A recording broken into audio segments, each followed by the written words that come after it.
This is a devastating security breach. That was leaked out of the Pentagon? The most highly classified documents of the war.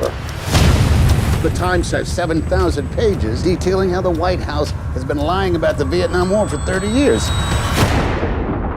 The way they lied, those days have to be over. Hello, welcome to What the Flick. I am Kristie, this is Alonso, this is Ben. New Spielberg movie out called The Post. Ben gets to describe it because he actually knows all these people. I know some of them, yeah, but from when I was a boy, I'll tell a story of how mad my father got the most mad at me he's ever got because I kept Ben Bradlee waiting. Oh. My father never got mad at me, and he got very mad one time. Why'd you keep him waiting? I was playing basketball, and a girl I liked was watching, so we were supposed to go to the Orioles game together with Ben Bradlee's kid, like the four of us, an Orioles game, but the girl was watching, we were flirting, and I was playing basketball, so I stayed. I just kept How old were you? I don't know, the right age to make that kind of sort of decision, 14, 15, You were young and full of promise. That's right, yeah. So this is the story of the Pentagon Papers. Daniel Ellsberg stole the Pentagon Papers, but then getting them published was a big deal. They were first published, parts of them were published in the New York Times, and then the Washington Post got a hold of more of them, and it became the decision. The movie is about the decision that Ben Bradlee and Katharine Graham, the publisher of the Post, Ben Bradlee, the editor-in-chief, had of whether to go ahead and publish these papers in the face of opposition, strong opposition from the Nixon administration, who maintained that it would put troops in jeopardy and damage the defense capabilities of the United States, would literally put the United States in harm's way if they were published. A judge issued a very famous injunction blocking the New York Times from publishing. The question is, would the Post go ahead and publish and in essence break that judge's injunction? And it was arguably the most important freedom of the press case of the 20th century, and that story is documented with Tom Hanks as Ben Bradlee and Meryl Streep as Katharine Graham. I'm asking your advice, Bob, not your permission. You can't do this. The legacy of the company is at stake. What will happen if we don't publish? We will lose. The country will lose. What are you going to do, Mrs. Graham? So I was thinking this is kind of the origin story of All the President's Men. That's right. That's right. Because it's a prequel. Because the idea is this is the moment of the Washington Post going from being kind of like a regional paper that nobody gave a shit about to one that was willing to directly challenge the government. And you get this notion of there had been a lot of coziness, that Katharine Graham had been chummy with LBJ and JFK, and that Ben Bradlee was chummy with JFK, and that now they were ready to actually sort of sever those ties with their pals in the government if that was what was standing in the way of the story. And of course, I think the movie somewhat naively has an undercurrent of like, well, I'm glad we stopped doing that, Because like, yeah, everybody at MSNBC seems to be married to somebody who worked in the Obama White House or whatever, but. It was, yes, except it was so much worse. Sure. I mean, there was a clubbiness inside Washington that prevented stories like that from getting told, except of course the New York Times was doing it, right? And Neil Sheehan, who's just a name really in this and was such a vitally important reporter in the 1960s and into the 70s, it's worth mentioning. So the Times was doing it, but there was a clubbiness in Washington that still exists, and I presume will always still exist. Yeah, there's certainly a revolving door between like Fox and the RNC. No question. But like McNamara's at Katharine Graham's house when all this shit's going down. Right. So it wasn't right. It wasn't just LBJ and JFK, but Robert McNamara, who's this enormously compelling and important and needs to be understood 20th century American figure, really responsible, perhaps more than anybody else, for leading us into Vietnam. And there's a wonderful scene, which is apparently true, really early in the plane with our friend. We don't know him, but he seems like our friend. Who's that? For Rhys from The Americans, yes. Matthew Rhys from the Americans. Who plays Ellsberg. Who plays Ellsberg, and in the beginning, he's working for the Defense Department. He's an analyst for the Defense Department. He's gone out with troops in Vietnam. That's how the movie opens. And he realizes that he went again, he went once, he went again, and he's like, boy, not only we're not making progress, at best we're treading water, we're probably going backwards. And he tells this to McNamara, who anyone who's seen the Errol Morris documentary, The Fog of War, knows is a really interesting, compelling figure. And McNamara hears him and thinks, this is a disaster. We gotta fix this. We gotta fix this. And then bang, he sees McNamara talking to the press. Yeah, he gets off the plane immediately, gives a press conference like, that's great. He's like, oh, things are going great. This is making good progress. Have this thing wrapped up in 6 or 7 days. And he's like, what is this? Right. So we were lying to the American public about sort of this. What was at that point the biggest foreign policy blunder in American history. Probably still is the biggest foreign policy blunder in American history, although give it time. It certainly has a rival now. In Iraq, where we really went ahead and did the exact same thing again. Right. So I thought that all was compelling. But there is McNamara then as not just he's at every Katharine Graham party. They love him, right.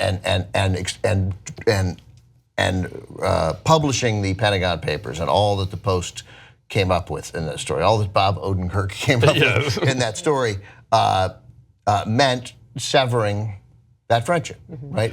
There was no way around it. And Katharine Graham's story is as important as any other plot in this movie. That's why this movie becomes something greater than what it is, than just a story about. Like it works as a historical drama and a sort of a suspenseful kind of like shoe leather journalism piece, but it's really about how this woman who has been completely ignored, who, when her father passed down the company, he didn't give it to her, he gave it to her husband.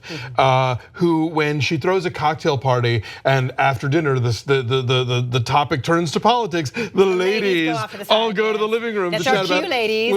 She's the publisher of the Washington Post, and she retires with the ladies. It's bananas. And so to see her kind of go through this arc where she develops a voice and a spine and comes into her own. It's very much like a sort of like a 70s Jane Fonda movie in a lot of ways, in a good way. Like just watching this woman sort of blossom into her power and her place in the world. And the way that happens is so incredibly subtle. That scene where she's just surrounded by men, and she's so sick of being told what to do by all of these men. When she finally, and of course, the greatness of Meryl Streep, the beautiful subtlety of Meryl Streep, when she finally says like, let's do it. It's so powerful in its own quiet way in a movie that is full of really rousing, feel-good, cheesy moments that only Spielberg can pull off. Right? Underscored by John Williams. That moment is so powerful and it's so relevant to the importance of finding your voice now as a woman in journalism in any kind of business.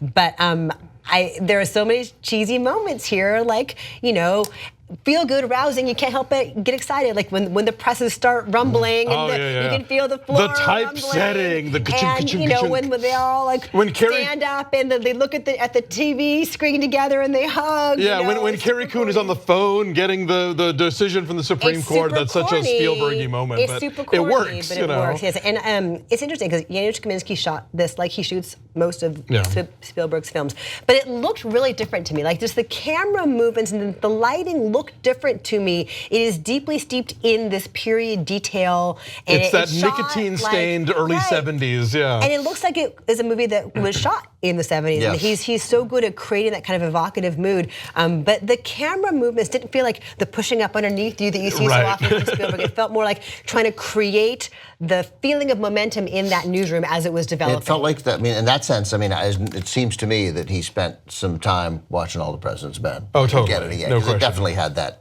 Had more of an All the President's Men feel than a Lincoln feel. Well, let's talk about Tom Hanks as Ben Bradlee versus Jason Robards as Ben Bradlee. Well, that's why it was I thought a really good performance, because if you're going to play Ben Bradlee, you're really, for almost every American, you're playing Jason Robards playing Ben Bradlee. That is the definitive. So I mean, almost to see him in the same era, just a couple of years before Watergate, 2 years earlier, like, wait a minute, Ben Bradlee has white hair. Right? It's parted in this way. It's not. So I think that for Hanks to have found some other way to effectively play Ben Bradlee when there is a definitive Ben Bradlee and always will be a definitive Ben Bradlee Robards role, I think it was very impressive, because he definitely plays him different. Yeah, no, I like Hanks and Streep are great. There's a really deep bench of amazing character actors in this movie. Like almost every speaking part in this movie is some awesome character actor. It's like, oh look, Michael Stuhlbarg. Oh look, Tracy Letts. Oh look, Bob Odenkirk and David Cross. You have a Mr. Show. Framed together early on in the film, like, oh, Spielberg's a Mr. Monster Show fan. I did not know that. Fan. My friend Michael Cyril Creighton, who was in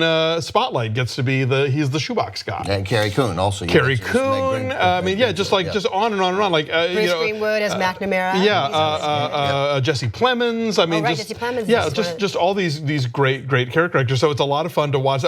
Richard Schiff. So that's really terrific. Who's Richard Schiff? He's the guy who's always telling Katharine Graham to like back down and how we're gonna lose the stock. No, the other one. It's Bradley Whitford. Bradley Whitford. It is Bradley Whitford. Yeah, You're right. it's Sorry, West Wing guy. Right, that's right. There were a couple. But he was great. He was great. Yeah, there were a couple scenes, and this is maybe unavoidable in this kind of movie, where I felt like characters are having a conversation about a thing they both know, so the audience can find it out.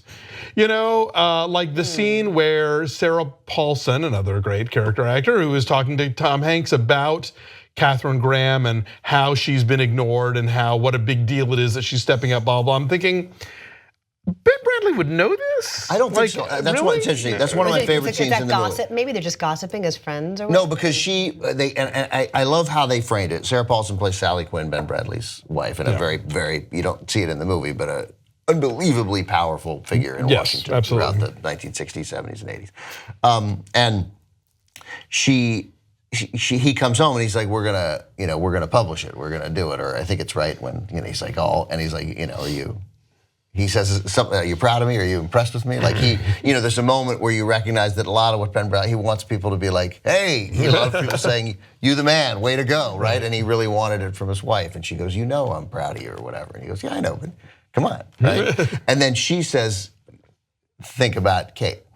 Right, think of like what she's up against, and so to me that was her telling him, yeah, good for you, but this is what you do. You're the renegade cowboy. Everybody's always praising you. She's the one making the rules. She's the one who had to sacrifice.